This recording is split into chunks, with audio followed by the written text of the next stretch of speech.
Bismillahirrahmanirrahim. Assalamualaikum warahmatullahi wabarakatuh. Alhamdulillah kita dapat bertemu kembali di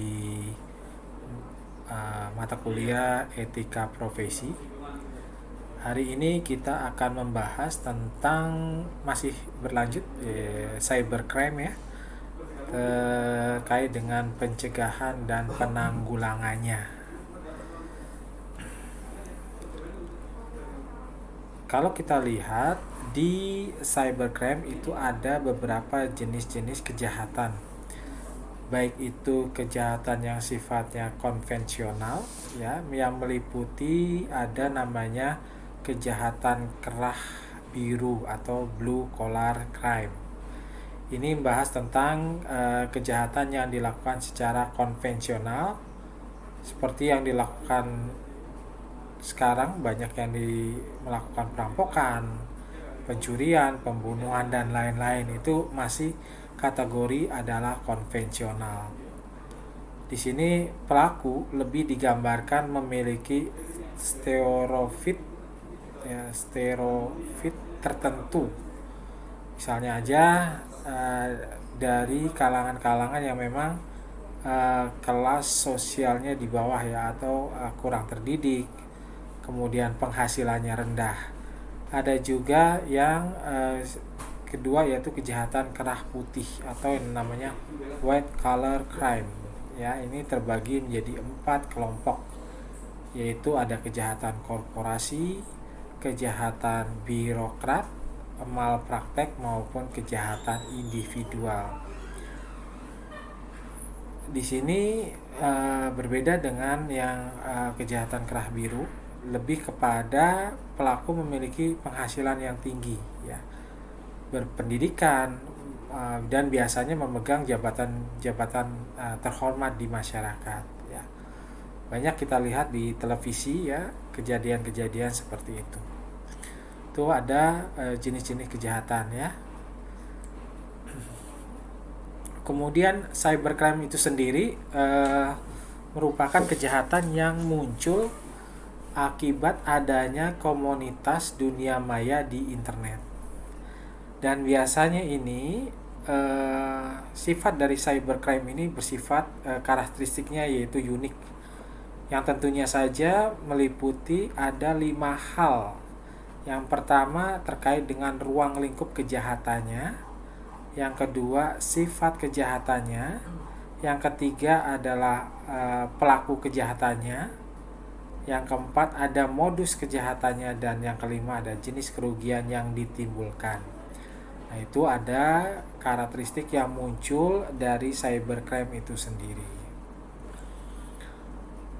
Jenis-jenis cybercrime yaitu yang pertama bisa dilihat dari atau berdasarkan jenis aktivitasnya. Yang kedua berdasarkan motif kegiatannya. Yang ketiga berdasarkan sasaran kejahatannya. Kalau dilihat dari jenis aktivitasnya, ada yang namanya illegal content ya, dia mempersiapkan isi secara ilegal ya. Kemudian ada juga dengan cara menyebarkan virus secara sengaja, dengan harapan virus yang disebarkan itu banyak yang meminta antivirusnya gitu ya, dengan sejumlah imbalan. Kemudian ada juga data forgery atau pemalsuan data. Ini juga bisa dilakukan berdasarkan aktivitas yang dilakukan di cybercrime ya. Kemudian ada juga cyber espionage atau spionase mata-mata ya, dengan memasukkan sistem jaringan komputer, kemudian membuat gangguan, perusakan, bahkan bersifat penghancuran suatu sistem data program di komputernya. Kemudian cyber stalking, ini juga kemarin kita sudah jelaskan ya, carding hacking dan cracking gitu ya. Cyber squat dan typo squatting, yang tentunya saja ini bisa dengan kata lain mendaftarkan nama domain dengan niat buruk untuk mengambil keuntungan. Kejahatan dengan membuat domain yang meniru atau plesetan. Bisa saja itu domain yang mirip dengan domain orang lain, gitu ya.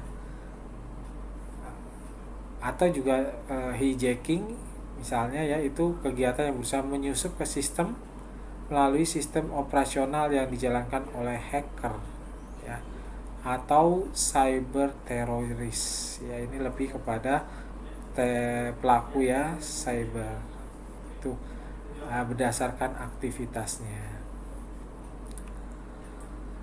Yang kedua, berdasarkan motif kegiatannya, ya. Ada yang sifatnya adalah murni karena kriminal, ya, benar-benar memang melakukan aktivitas kejahatan secara kriminal, ya, seperti tadi pembunuhan gitu ya, perampokan gitu ya. Atau juga bisa cybercrime sebagai kejahatan yang sifatnya abu-abu, ya, yaitu maksudnya antara benar dan tidaknya gitu ya. Nah, ini adalah berdasarkan motif kegiatannya, ya. Sedangkan berdasarkan sasaran kejahatan dibagi menjadi 3 kategori. Biasanya ini bisa menyerang individu, ya, against person, ya. Contohnya tadi bisa pornografi, cyber stalking maupun cyber trespass, ya. Yang kedua, cyber menyerang hak milik, ya, against property. Ini maksudnya adalah lebih kepada lisensi, ya, misalnya ya, yang menduplikatkan, menggandakan tanpa seizin dari pemilik. Atau cybercrime menyerang pemerintah, ya, atau bertentangan dengan pemerintah. Ya, ini lebih kepada pemerintah yang diserang, ya, dianggap sebagai suatu musuh. Jadi ada penyerangan berupa dari perorangan maupun dari kelompok, ya. Nah, itu bisa seperti Enemos, ya, menyerang, mengetes kemudian sistem yang dimiliki pemerintah dari sisi keamanan maupun dari sisi database yang dimilikinya, bisa masuk atau tidaknya. Nah, itu ada 3 kategori yang memang didasarkan pada sasaran kejahatannya. Nah, bentuk-bentuk cybercrime itu yang pertama, kejahatan dunia maya yang berkaitan dengan kerahasiaan. Ya. Jadi bisa jadi ini nge-crack PIN, ya, atau nge-crack password perbankan dan lain-lain, ya. Integritas dan keberadaan data dengan sistem komputer. Yang meliputi ada illegal access, yaitu akses tidak sah terhadap sistem komputer. Ya, dia masuk ke komputer tanpa adanya izin, ya. Ada juga data interferensi, ya, data interference, ya. Ini yang tentunya saja mengganggu data komputer. Ada juga sistem interference, itu mengganggu sistem komputer yang tentunya saja ini lebih pada sistemnya. Tadi adalah datanya, kalau ini adalah sistemnya. Ada juga illegal interception in the computer system and computer network operation. Ini intersepsi secara tidak sah terhadap komputer, sistem, jaringan operasional komputer.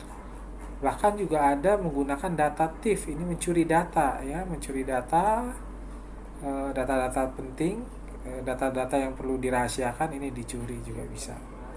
Atau data leak and espionase, ini tentunya saja lebih kepada mata-mata, ya, yang tentunya saja akan lebih kepada membocorkan data dan sifatnya memata-matai gitu. Spionase. Atau juga bisa misuse of device, ini lebih kepada penyalahgunaan peralatan komputer, ya. Itu bentuk-bentuk cybercrime berdasarkan kejahatan di dunia maya, ya, yang tentunya kaitannya tadi kerahasiaan, integritas dan keberadaan data dan sistem. Yang berikutnya adalah kejahatan dunia maya yang menggunakan komputer sebagai alat kejahatan. bisa juga berupa credit card fraud, ini penipuan kartu kredit ya, dengan tentunya saja memalsukan PIN masuk misalnya, atau membuat notifikasi bahwasanya itu nggak masuk, ternyata itu adalah jebakan ya. Ada juga bank fraud, ini lebih kepada penipuan terhadap bank ya. Banyak sekali kegiatan-kegiatan memang yang bentuknya penipuan terhadap bank ya. Kemudian ada service offer ya, fraud, ini penipuan melalui penawaran suatu jasa peminjaman, ternyata itu adalah model-model pancingan ya. Atau identifikasi thief and fraud, ini pencurian identitas dan penipuan ya. Jadi hati-hati saja ketika ada yang meminta foto KTP gitu ya, harus detail ya. Di sini harus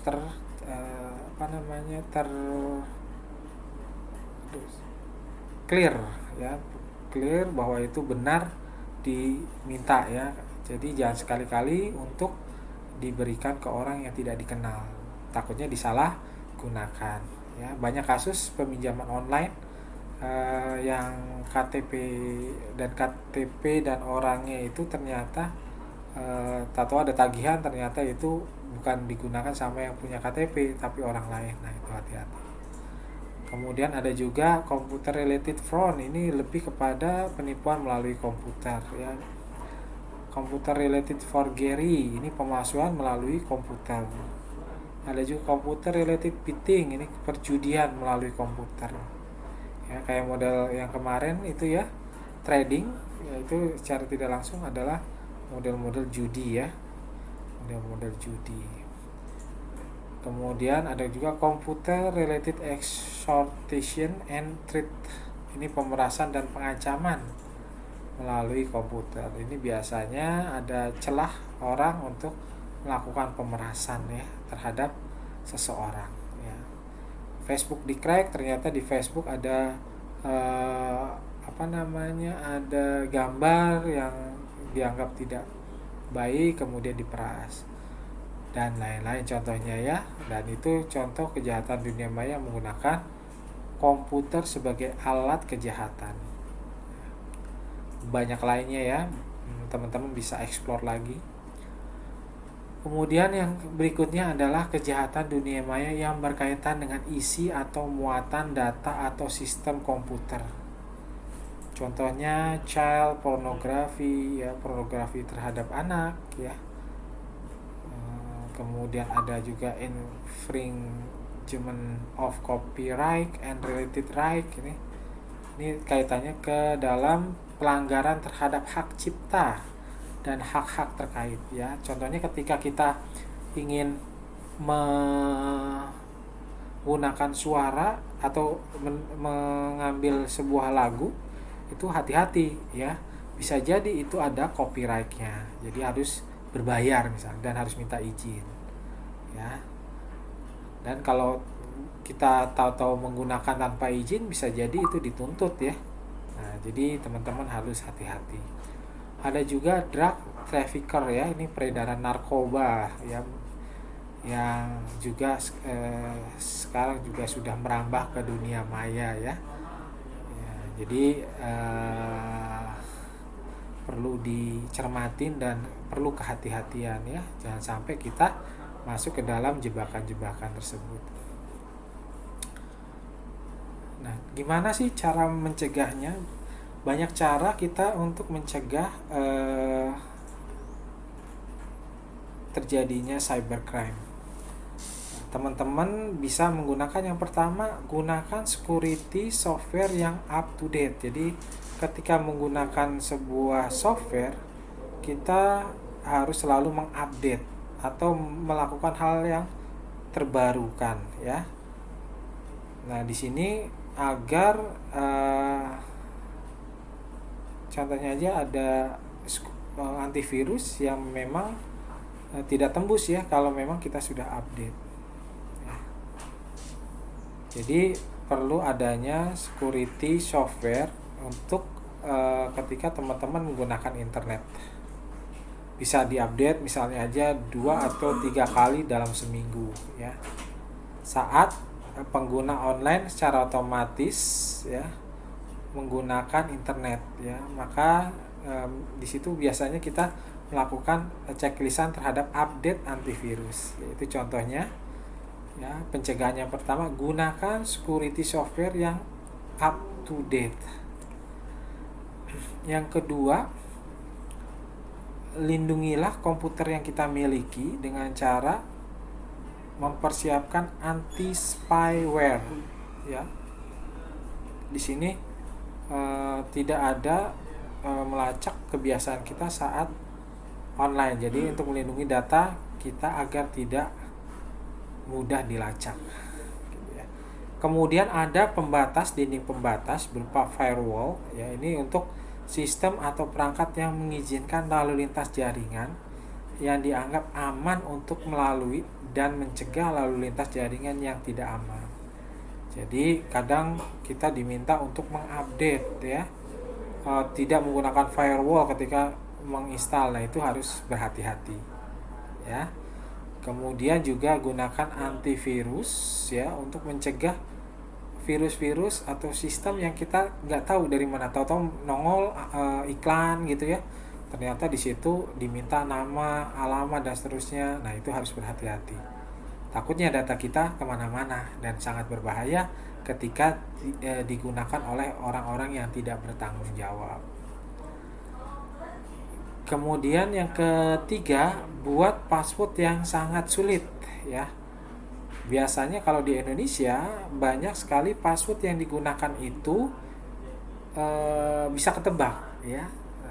Biasanya dia terkait sama nama istri, nama suami, tanggal lahir anak ya, kemudian tanggal lahir istri gitu ya, nama istri. Nah itu harus berhati-hati. Usahakan password yang sangat sulit. Contohnya gabungan antara nama teks sama huruf, besar kecilnya kita atur ya. Supaya apa? Tidak mudah ditebak atau tidak mudah dicari. Nah, itu perlu diatur sedemikian rupa. Kemudian ada yang berikutnya, backup selalu data ya. Di sini perlu salinan terhadap dokumen pribadi yang kita miliki, baik itu berupa foto atau musik atau lainnya yang dianggap sebagai suatu hal yang penting ya. Jadi backup selalu data yang ada di komputer Anda ya. Takutnya sewaktu-waktu terjadi pencurian data atau ada kesalahan pada sistem komputer kita punya backupnya gitu. Terus yang berikutnya adalah jangan sembarangan mengklik link yang muncul di sosial network. Nah ini biasanya kita mau install apa gitu ya, kita klik linknya ya, baik itu ada di Facebook, Twitter maupun blog. Yang kita banyak temui link yang menarik perhatian. Nah harap berhati-hati, takutnya ini adalah link yang sifatnya adalah jebakan ya, baik itu dari iklan maupun kuesioner ya. Dan ini yang tentunya saja sangat berpeluang terhadap terjadinya cybercrime atau penyebaran virus komputer.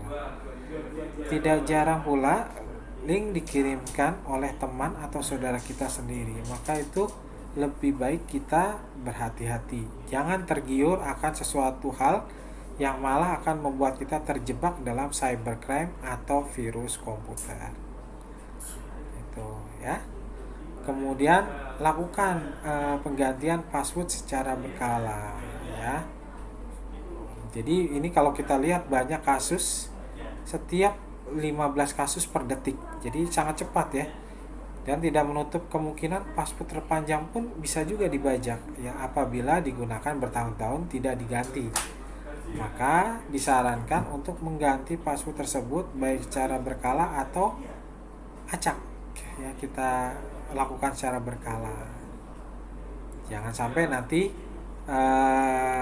karena kita terlena gitu ya, passwordnya mudah di crack orang ya, bahkan orang bisa masuk ke dalam FB kita ya, kemudian mengacak-acak, kemudian juga mengganti-ganti profil kita, dan itu tentu saja sangat membahayakan kita ya, seperti itu. Itu ganti password secara berkala.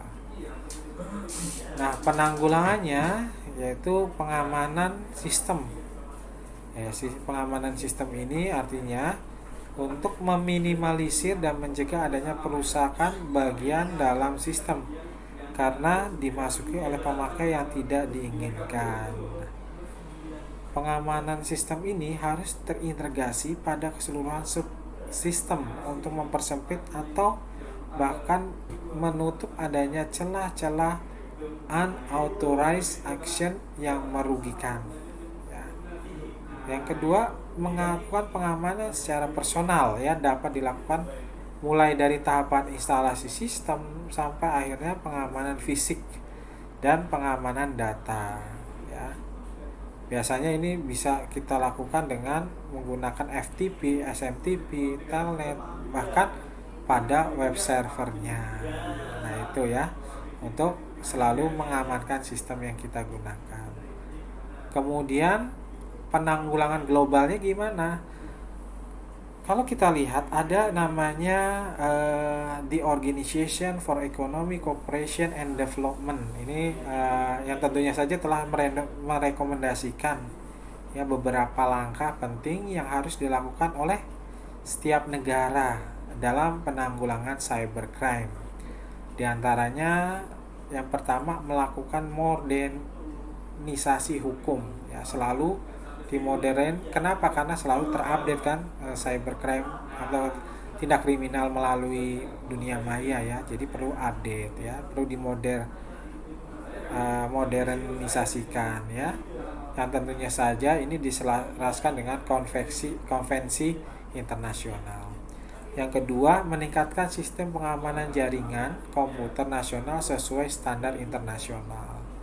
Yang ketiga, meningkatkan pemahaman serta keahlian aparatur penegak hukum mengenai upaya pencegahan, investigasi, dan penuntutan perkara-perkara yang berhubungan dengan cybercrime.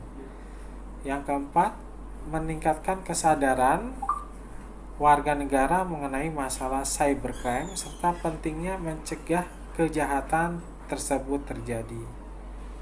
Yang kelima, itu meningkatkan kerjasama antar negara, baik itu bilateral, regional maupun multilateral ya.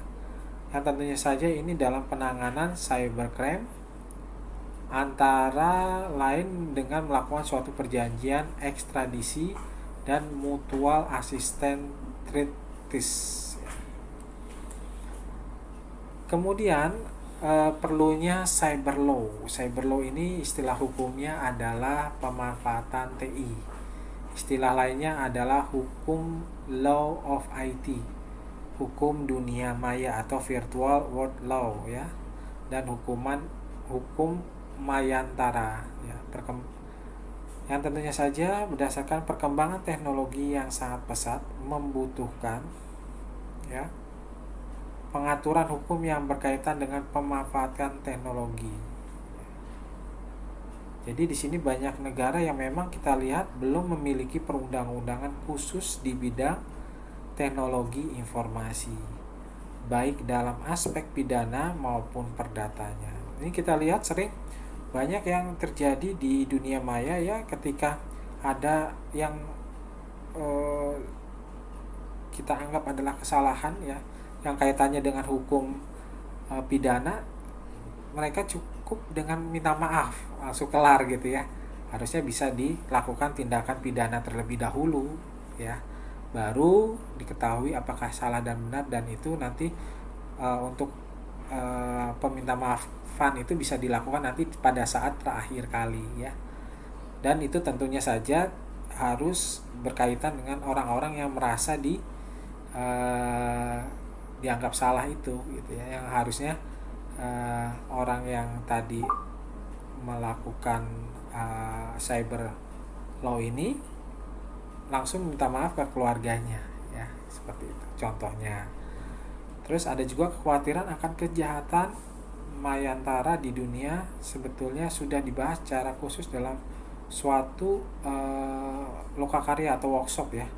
Yang waktu itu adalah judulnya kalau nggak salah Workshop on Crime to Computer Networks, yang tentunya diorganisir oleh Onna Fay selama Kongres PBB ke-10 tahun 2000 lalu ya, ketika berlangsung itu. Itu kenapa perlunya cyber law. Nah, kesimpulannya apa? Jadi kesimpulannya adalah computer related crime atau yang disingkat CRC ini harus bisa dikriminalisasikan ya. Dan ini perlu hukum acara yang tepat untuk melakukan suatu penyelidikan dan penuntutan terhadap penjahat cyber.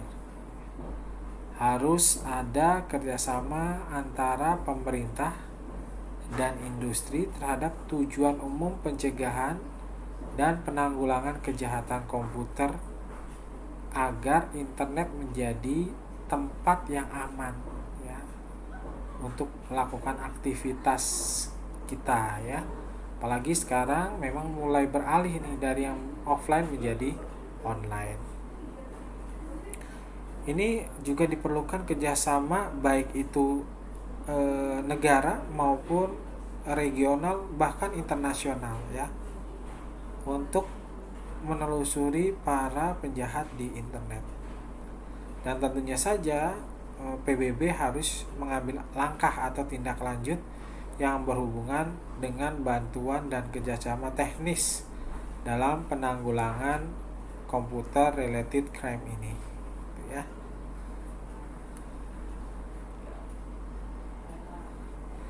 Nah, untuk ruang lingkup dari cyber law itu kita kemarin sudah bahas ya. Ini terkait dengan hak cipta, hak merek, kemudian adanya pencemaran nama baik ya. Bahkan hate speech ya. Ini terkait dengan fitnah, penistaan dan penghinaan. Juga lingkupnya juga ada serangan terhadap fasilitas komputer ya. Seperti tadi juga udah dijelaskan hacking, virus, illegal access, kemudian adanya pengaturan daya internet 91 ya, terhadap IP address, domain ya, domain name, nama domain ya, kemudian kenyamanan individu atau privasi ya, tindakan kriminal yang biasa menggunakan TI sebagai alat untuk melakukan itu ya, kemudian adanya isu prosedural terhadap yuridis, pembuktian, penyelidikan terhadap transaksi elektronik dan digital pornografi. Kemudian perlindungan konsumen terhadap pemanfaatan internet dalam aktivitas keseharian. Contohnya e-commerce, e-government, e-education, e-medik dan lain-lain. Itu ruang lingkup dari cyber law. Nah, di sini perlu dukungan dari lembaga-lembaga ya. Di sini maksudnya lembaga-lembaga adalah baik itu milik pemerintah maupun NGO. NGO itu non-government organization ya, diperlukan sebagai upaya penanggulangan kejahatan di internet ya. Lembaga ini diperlukan untuk memberikan informasi tentang cybercrime melalui sosialisasi secara intensif ya kepada masyarakat, serta melakukan riset-riset khusus dalam penanggulangan cybercrime ya. Di Indonesia sebenarnya sudah ada ya, contohnya IDCET ya, Indonesia Computer Emergency Response Team. Ini sebenarnya perlu bagi orang-orang untuk melaporkan masalah-masalah tentang keamanan komputernya. Makanya perlu dukungan lembaga-lembaga ya. Nah, strateginya ada strategi jangka pendek, menengah maupun panjang. Kalau strategi jangka pendek, yang pertama adanya penegakan hukum pidana ya. Ini merupakan manifestasi untuk membuat hukum tidak hanya sebagai barang hukum yang sifatnya adalah tidak berguna gitu ya. Jadi perlu adanya benar-benar penegakan hukum secara real ya. Yang kedua, mengoptimalkan undang-undang. Ini khususnya bagi eh, sektor-sektor yang memang berhubungan dengan cyberspace ya. Contohnya aja dengan aturan khusus dalam pelaksanaannya. Ya, ada yang bersentuhan dengan dunia cyber yang dapat digunakan untuk menjerat pelaku cybercrime sehingga sepak terjangnya semakin dipersempit. Yang ketiga yaitu rekrutmen aparat penegak hukum yang tentunya saja harus mempunyai kompetensi di bidang komputer dan internet. Yang tentunya saja mungkin ada kemampuan-kemampuan lain yang perlu dipersyaratkan selain yang tadi difokuskan kepada dunia komputer dan internet. Kemudian ada juga jangka menengah. Itu yang pertama strateginya cyber police ya, atau ini orang-orang polisi yang berkaitan dan tentunya saja sudah dilatih dan dididik untuk melakukan penyelidikan cybercrime ya. Dan pola pembentukannya merupakan bagian dari upaya reformasi kepolisian. Yang kedua, kerjasama internasional ya, selain cyber police juga kerjasama internasional. Ini tentunya saja makin kejahatan cybercrime itu makin lama makin modern ya, dan tentunya sudah melewati batas-batas negara. Jadi perlu dilakukan semacam pengupdatean dan dukungan terhadap teknologi dan sistem komunikasi serta transportasinya. Dan ini bisa menjadi atau menunjukkan adanya sistem kepolisian yang terbuka, yang tentunya mendapatkan keuntungan dalam kerjasama mengatasi penjahat-penjahat internasional yang masuk melintas wilayah hukum Indonesia. Kemudian untuk jangka panjang berarti strateginya perlu membuat undang-undang cybercrime ya. Ini tujuannya untuk melakukan pemberatan atas tindakan pelaku agar dapat menimbulkan efek jera dan mengatur sifat khusus dari sistem pembuktian. Yang kedua, membuat perjanjian bilateral ya, dua negara ya maksudnya. Kemudian media internet merupakan suatu media yang global yang tidak memiliki batasan waktu dan tempat. Tentunya saja bisa jadi cybercrime ini bisa melibatkan beberapa negara ya. Sehingga perlu adanya jalur bilateral untuk menanggulanginya. Ya, contohnya saja kasus penghinaan agama ya, ada orang Indonesia yang berada di Amerika gitu ya, melakukan penghinaan agama, kemudian dari Indonesia melakukan koordinasi dengan pihak Amerika ya untuk melakukan penangkapan dan deportasi ke Indonesia orang tersebut.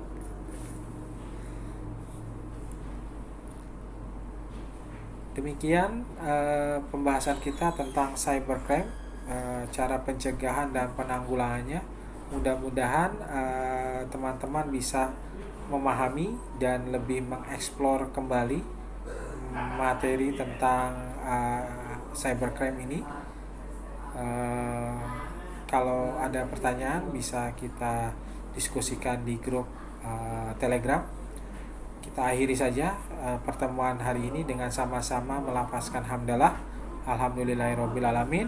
Wassalamualaikum warahmatullahi wabarakatuh.